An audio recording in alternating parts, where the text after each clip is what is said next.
Assalamualaikum dan halo semuanya. Semoga kalian selalu sehat dan dilancarkan segala rezekinya dimanapun kalian berada. Film yang akan kita bahas kali ini berjudul 118 yang rilis di tahun 2019. Film ini merupakan film misteri India yang menceritakan tentang pembunuhan kejam kepada seorang gadis di sebuah kamar resort. Sebagaimana cerita lengkapnya, langsung aja kita masuk ke alur ceritanya. Di awal film kita diperlihatkan mimpi dari seorang pria bernama Gautam yang sedang menginap di resort Paradise.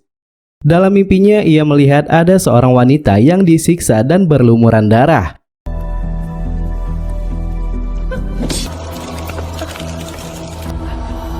Kemudian dua orang pria yang menyiksa wanita itu mendorong sebuah mobil sedan ke dalam sungai. Gautam terbangun dan melihat jam menunjukkan pukul 1:18 menit.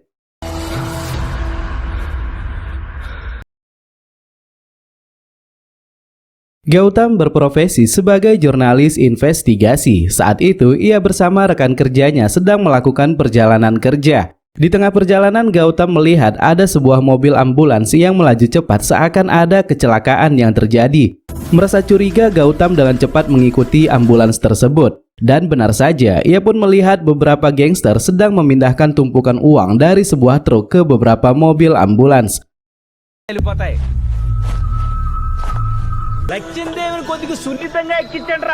Gautam merekam semua kejadian tersebut. Ia juga melaporkan kepada bosnya jika saat ini ia mendapatkan berita kejahatan besar. Kedatangan Gautam ternyata diketahui oleh para gangster. Mereka segera menyerang Gautam, namun Gautam bisa mengatasinya. Bahkan ketua gangster dengan bodohnya mengatakan jika hal yang mereka kerjakan adalah perintah dari seorang menteri dalam negeri.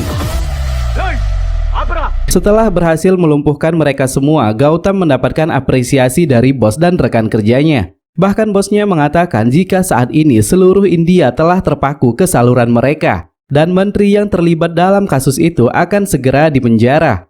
Dengan keberhasilan berita tersebut, perusahaan mendapatkan profit yang lebih banyak. Karena itu, bos Gautam mengajak semua karyawan menginap di resort Paradise untuk merayakannya. Malam itu Gautam kembali mengalami mimpi yang sama seperti 6 bulan yang lalu. Ia dengan jelas melihat wajah si wanita itu yang tengah disiksa.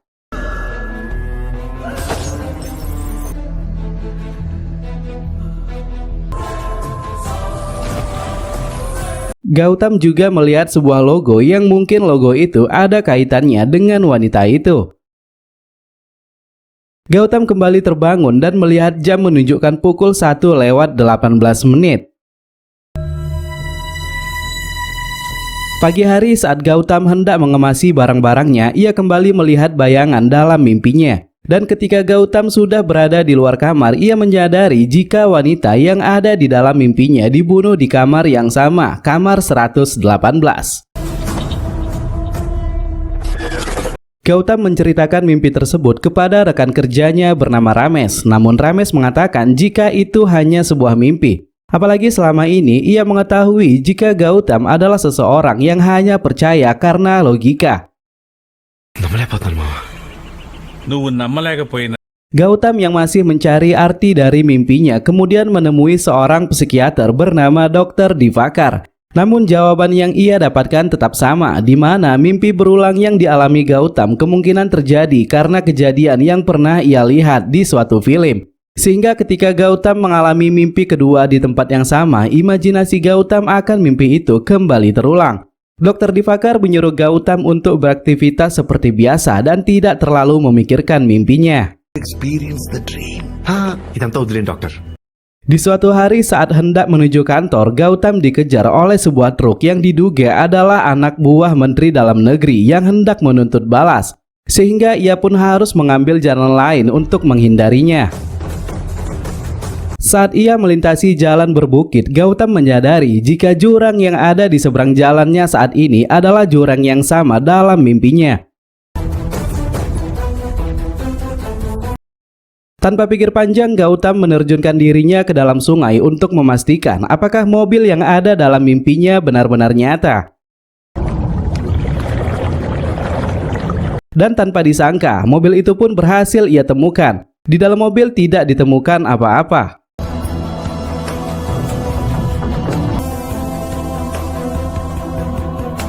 Gautam segera memberitahukan hal itu kepada inspektur kepolisian. Dan setelah dilakukan evakuasi, diketahui jika mobil itu adalah milik gereja Saint Mary yang dipimpin oleh seorang pastor bernama Francis.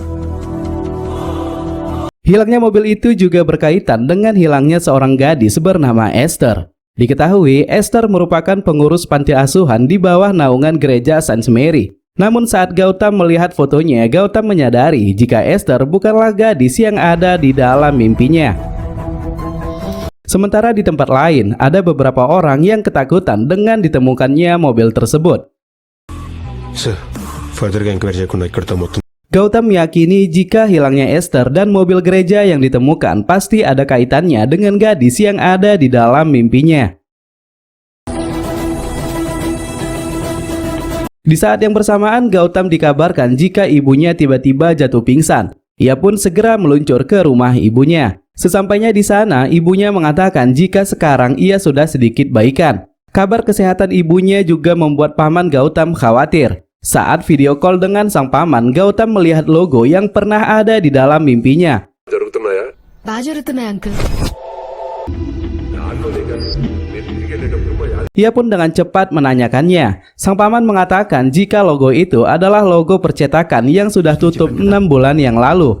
ఆ గేట్ మీద ఉన్న symbol Segera Gautam mendatangi percetakan itu. Di sana ia pun menemukan cetakan brosur atas hilangnya seorang gadis bernama Adia. Dan gadis itulah yang ada di dalam mimpi Gautam.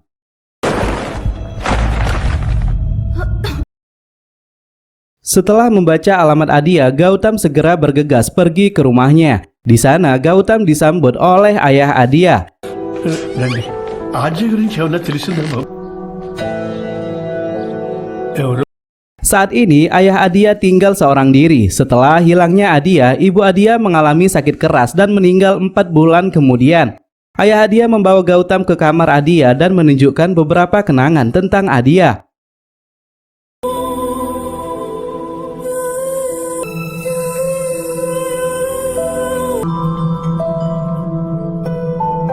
Ayahnya mengatakan jika Adia adalah seorang insinyur komputer. Ia juga suka melakukan pekerjaan yang bermanfaat untuk orang banyak. Terakhir kali mereka bertemu di tanggal 5 Oktober. Saat itu Adia menanyakan bagaimana seharusnya sikap kita saat menghadapi masalah. Dan ayahnya mengatakan jika sebaiknya Adia menuruti kata hatinya untuk memutuskannya. Keesokan harinya di tanggal 6 Oktober, Adia dinyatakan hilang tanpa kabar.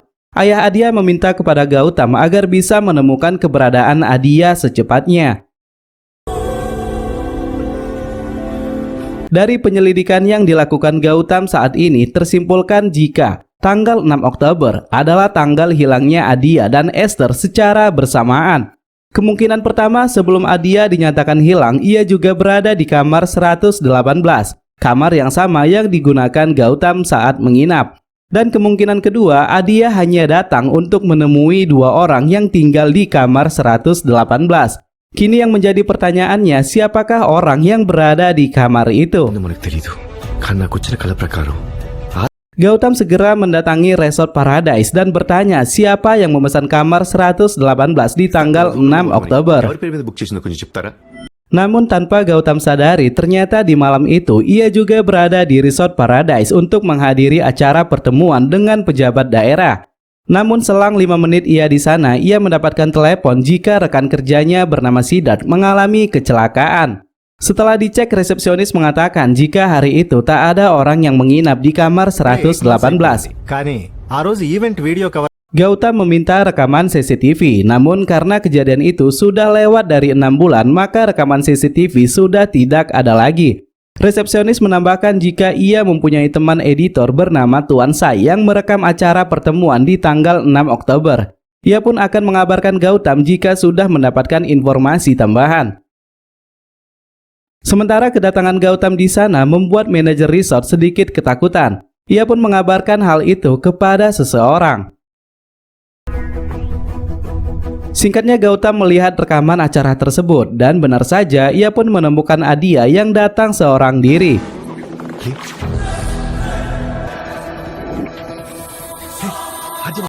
Namun beberapa saat kemudian Adia sudah hilang dari tempat duduknya. Gautam tampak bingung mengapa Adia bisa menghilang begitu cepat.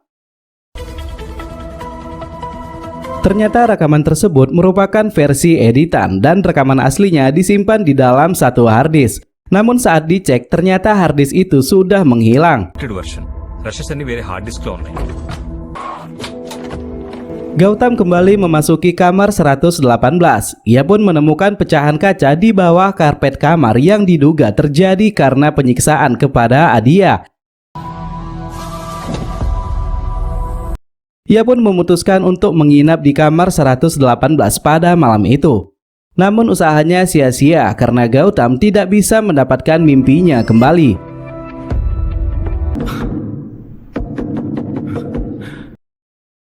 Esoknya Gautam kembali ke rumah. Ia membuka foto dokumentasi kedua acara saat ia berada di resort tersebut. Sehingga ditemukanlah dua kesamaan, yaitu bulan purnama.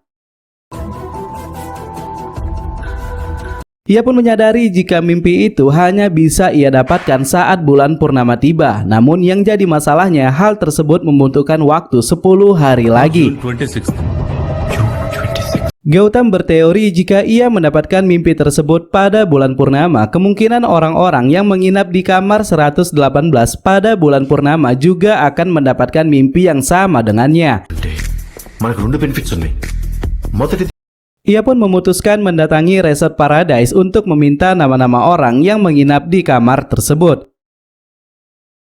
Di tengah perjalanan, Gautam mendapatkan telepon dari seorang wanita yang mengaku sebagai Adia. Wanita itu mengatakan jika Gautam tidak usah mencari keberadaannya lagi karena yang dilakukan Gautam bisa membahayakan dirinya. Bersamaan dengan itu, Gautam ditabrak oleh sebuah truk yang dikendarai oleh seorang pria tak dikenal. Untungnya kecelakaan yang dialami Gautam tidak membuatnya terluka. Setelah mendapatkan nama-nama orang yang menginap di Resort Paradise saat bulan purnama, Gautam kemudian menemui mereka. Orang pertama bernama Tuan Javed Ali, namun saat ini ia berada di Dubai. Orang tuanya mengabarkan jika mereka akan menghubungi Gautam jika Javed Ali telah kembali ke India. ఏంటి సో ఏంటి సోసో? Orang kedua adalah pria tua yang mengalami stroke. Awalnya Gautam ragu untuk bertanya, tetapi ketika Gautam menunjukkan foto Adia, orang itu sangat ketakutan. Ia pun hanya memberi isyarat warna merah, gajah, dan kata-kata pada Gautam. హోమా Gautam teringat dengan logo gajah yang pernah ia lihat di kamar Adia. Segera ia pun mendatangi rumah Adia dan membuka sebuah kotak yang bergambar dua gajah. Gautam menemukan kain merah bertuliskan Adia Prabhavati dan foto mereka berdua. Sir ఈ అమ్మాయి ఎవరు? Ia pun mencari tahu siapa Prabhavati. Singkatnya, setelah menyelidikinya, sampailah Gautam di alamat Prabhavati. Ia kemudian mendatangi sekolah Prabhavati dan menemui kepala sekolah. Gautam lalu menunjukkan foto Adia bersama Prabhavati. Kepala sekolah mengatakan jika ia berada di sekolah ini baru sekitar 5 bulan dan ia tidak pernah berjumpa dengan Prabhavati karena Prabhavati sudah meninggal 8 bulan yang lalu. Akan tetapi penjaga sekolah yang bernama Pak Murti mengenal Adia dan Prabhavati. Ia mengatakan jika Adia adalah guru komputer yang pernah membantu sekolah mereka. Namun ia tak mempunyai informasi tentang hilangnya Adia. Mission తెలుసా? తెలీదు sir. Saat Gautam ingin pulang, Pak Murti tiba-tiba menelponnya kembali. Ia mengajak Gautam bertemu di suatu tempat untuk membicarakan hal lain yang kemungkinan ada kaitannya dengan kematian Prabhavati. Namun saat Gautam menunggunya, Pak Murti tak kunjung datang sampai terdengar kabar jika Pak Murti sudah tewas karena kecelakaan. Ketika sampai di rumah, Gautam terkejut mendengar kabar jika dua orang asing telah datang ke rumahnya dan mengacak-ngacak isi rumah. Di sana juga terdapat foto Pak Murti yang diberi tanda silang. Akhirnya Gautam menyadari jika tewasnya Pak Murti bukan karena kecelakaan. Ia menyimpulkan jika saat ini ada beberapa pihak yang dengan sengaja ingin menggagalkan investigasinya. Murder దాకా వచ్చారంటే Itu artinya kemungkinan hilangnya Adia, hilangnya Esther, dan kematian Prabhavati ada kaitannya dengan kejahatan besar yang disembunyikan. Di saat yang bersamaan, Tuan Javad Ali menelpon Gautam dan mengabarinya jika ia sekarang sudah berada di India. మీరు Ternyata yang bermimpi bertemu Adia pada malam itu adalah anak Tuan Javad Ali. Ia menggambar beberapa kejadian yang ia lihat dalam mimpinya, yaitu seorang wanita, sebuah bunga, mobil yang dibuang ke dalam jurang, dan sebuah logo yang setelah diselidiki jika logo itu adalah logo dari Yayasan Sekolah Kristen Kepunyaan Saint Mary. ఇది Saint Mary symbol. Saat yang bersamaan, Gautam mendapatkan telepon dari Tuan Sai. Ia menyuruh Gautam segera datang ke kantornya.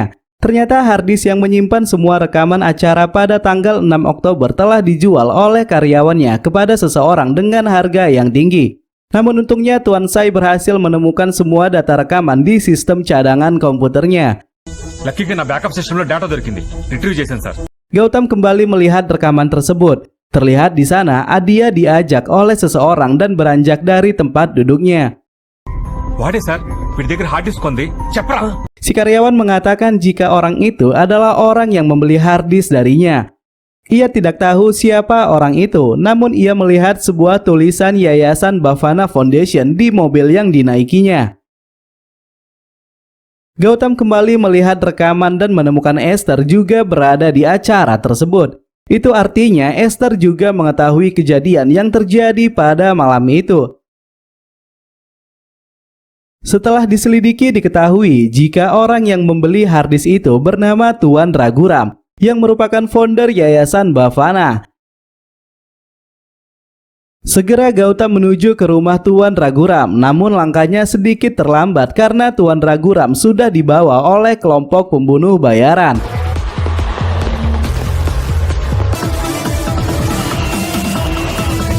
Mereka kemudian membawa Tuan Raghuram dan menjatuhkannya ke rel kereta api.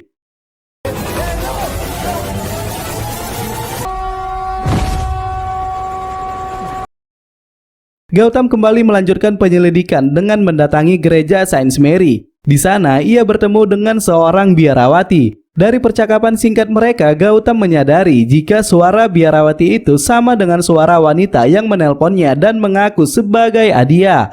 Akhirnya biarawati itu pun berterus terang. Singkatnya, Gautam menemui Pastor Francis yang saat ini sudah bersiap untuk melakukan pelarian ke luar negeri. Dan ternyata Esther juga ikut bersamanya. ఆద్య బ్రతుకున్నట్టు నాకెందుకు ఫోన్ చేయించారు? Namun secara mengejutkan sebuah tembakan datang dari kelompok pembunuh bayaran dan langsung menewaskan Pastor Francis. సిటీకి పంపించేయాలి. Mereka juga mengejar Gautam dan Esther, namun Gautam bisa meloloskan diri dari mereka.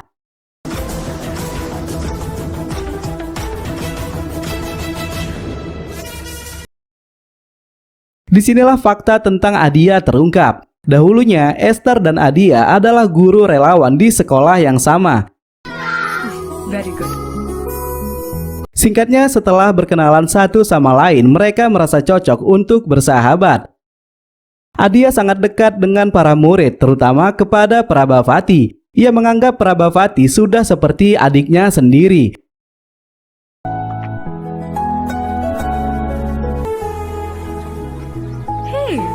Tidak hanya di sekolah, mereka berdua juga memiliki hubungan yang baik dengan masyarakat desa. Suatu hari di desa sedang diadakan vaksin kesehatan besar-besaran yang diselenggarakan oleh Yayasan Bhavana Foundation. Vaksin itu ditujukan untuk semua masyarakat desa termasuk para murid sekolah. Prabhavati yang takut dengan jarum suntik awalnya menolak vaksin tersebut. Namun karena bujukan Adia yang mengatakan jika ia yang akan menyuntiknya, Prabhavati pun mau untuk divaksin. Okay నా కళ్ళలోకి చూడు ఇంత చిన్న మ్యాటర్కి అంత అల్లరి చేశావు. Beberapa hari kemudian, Adia melihat Prabhavati tidak masuk sekolah karena sakit. Ia pun memutuskan mendatangi kediaman Prabhavati. Betapa terkejutnya Adia ketika melihat badan Prabhavati yang mengeluarkan bentolan merah dengan jumlah yang banyak. అమ్మా కొంచెం తడి కూడా తీసుకొస్తారా? Merasa hal itu berbahaya, Adia kemudian membawa Prabhavati ke rumah sakit. Ternyata bukan hanya Prabhavati, beberapa penduduk desa juga menderita penyakit yang sama. Singkatnya, semua orang yang menderita dinyatakan meninggal dunia, termasuk Prabhavati. Adia kembali mengingat beberapa keributan yang terjadi saat vaksin berlangsung. Ia menduga penyakit yang menyerang pasti disebabkan oleh vaksin tersebut.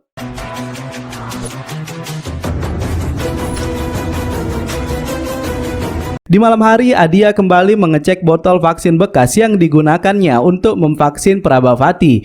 Ia melihat ada tanda warna merah yang berbeda dari botol vaksin lainnya yang berwarna hijau. Adia yang merasa bersalah dengan kematian Prabhavati mencoba melakukan penyelidikan terkait perusahaan yang bertanggung jawab atas vaksin gagal tersebut. Ia memulai penyelidikannya dengan menghubungi dokter yang seharusnya melakukan vaksin tersebut. Diketahui dokter itu pergi meninggalkan lokasi vaksin karena mengetahui jika vaksin tersebut akan menyala. Ia mengatakan kepada Adia jika ia buka mulut pada saat itu ia akan dibunuh. It's a viral vector used for gene therapy. Gene therapy? Mereka menyisipkan vektor virus yang digunakan untuk terapi gen dan mengujinya ke beberapa orang. Jika vektor virus tersebut berhasil, maka pihak perusahaan bisa menemukan obat untuk penyakit HIV dan kanker berbahaya. Namun nyatanya vektor virus itu gagal dan menewaskan beberapa orang yang menjadi bahan percobaan. కనీసం ప్రాణాలతో ఉంటాం. Stay out of it. Adia yang sudah mengetahui tentang kejahatan yang dilakukan oleh pihak perusahaan terkait membuat petisi dari semua keluarga korban yang tertimpa musibah. Setelah semua data terkumpul, Adia berencana melakukan perlawanan dengan menuntut balik perusahaan tersebut. Awalnya langkah Adia sudah diketahui oleh pihak perusahaan. Mereka memperingati Adia untuk tidak melanjutkan tuntutannya atau jika tidak nyawanya yang menjadi taruhannya. Adia kemudian menceritakan hal itu kepada Esther. Walaupun Esther juga melarangnya, namun Adia yang mengikuti kata hatinya tak peduli dengan ancaman tersebut. Karena ketulusan Adia, Esther memutuskan untuk membantunya. Esther lalu menelpon temannya bernama Sidat. Diketahui Sidat adalah pejabat pemerintahan. Mereka pun berjanji bertemu di Paradise Resort jam 7 malam. Singkatnya, malam 6 Oktober yang bertepatan dengan bulan purnama, mereka berdua pun mendatangi Paradise Resort. Di sana, Esther tidak melihat keberadaan Sidat dan beberapa saat kemudian ia mendapatkan kabar jika Sidat mengalami kecelakaan. Saat Esther hendak menjumpai Adia, ia terkejut melihat Adia sudah tidak berada di tempat duduknya. Ia juga melihat dua orang pria yang mengambil mobil yang mereka bawa pada malam itu. Karena sangat ketakutan, Esther kemudian pergi dari resort tersebut dan meninggalkan Adia seorang diri. Gautam yang sudah mendapatkan semua informasi memutuskan melanjutkan penyelidikan untuk menemukan siapa orang yang berada di balik semua kejadian tersebut.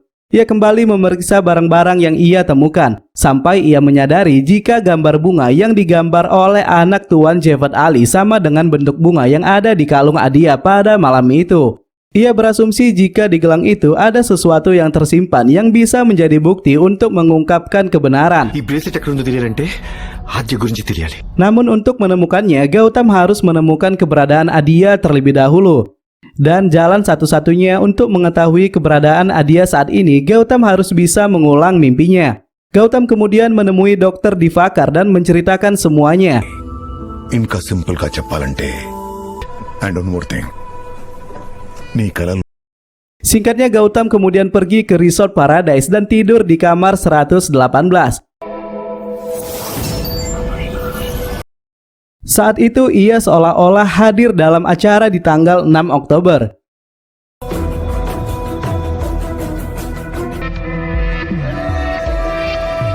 Di sana ia melihat dirinya dan Esther yang mendapatkan kabar kecelakaan Sidat.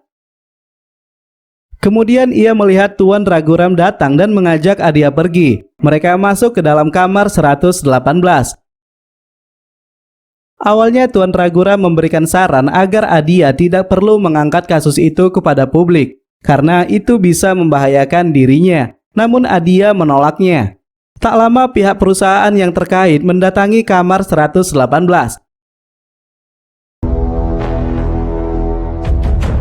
Pemilik perusahaan yang bernama Tuan Syah memaksa agar Adia memberikan bukti tersebut. Dan karena Adia menolaknya, mereka pun membunuh Adia dengan sangat kejam.